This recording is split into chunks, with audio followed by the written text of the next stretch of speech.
Pour analyser un texte du XVIIe siècle, il faut d'abord comprendre ce qu'on appelle l'âge classique. L'âge classique est tout d'abord le siècle de la cour. Quelle cour? Celle de Versailles, qui s'incline devant le roi Soleil. Mais comment en est-on arrivé là? Après l'assassinat de Henri IV en 1610, Marie de Médicis assure la régence en attendant que le dauphin Louis XIII soit assez âgé pour exercer le pouvoir. La noblesse en profite pour tenter de s'émanciper du pouvoir royal. Louis XIII se heurte à de nombreux complots et doit utiliser la force pour établir son autorité.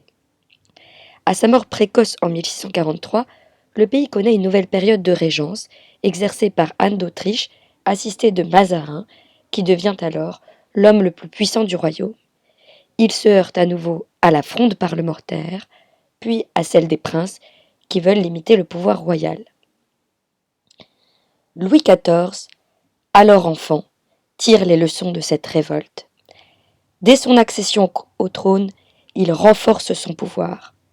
Représentant de Dieu sur terre, il se fait appeler le roi Soleil.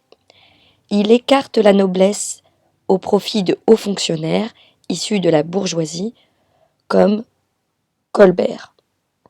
Mais le grand coup de génie de Louis XIV, c'est d'avoir endormi la noblesse dans les pièges du luxe et du divertissement de sa cour, d'abord au Louvre, puis à Versailles.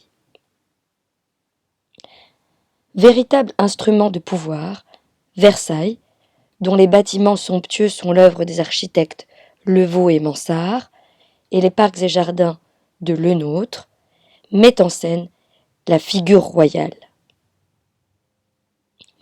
La cour, prise au piège des spectacles, cherche à se faire bien voir du roi et se préoccupe plus des apparences que de la vérité.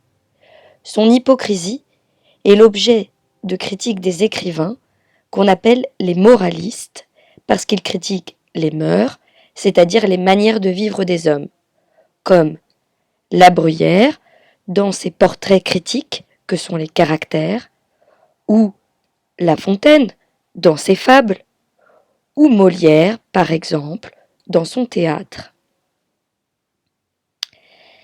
Le XVIIe siècle est l'âge d'or du théâtre, en particulier de la tragédie et de la comédie, mais on trouve aussi d'autres genres.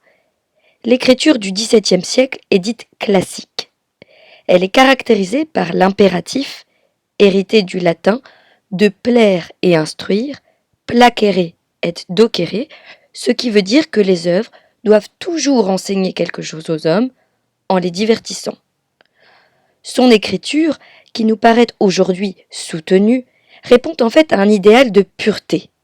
Le propos doit être aussi clair qu'une eau pure, ou comme le dit le poète Boileau, dans la célèbre formule de son art poétique, « Ce qui se conçoit bien s'énonce clairement, et les mots pour le dire arrivent aisément. » Voilà, vous savez maintenant tout ce qui est nécessaire pour commencer à commenter un texte du XVIIe siècle. Bon travail!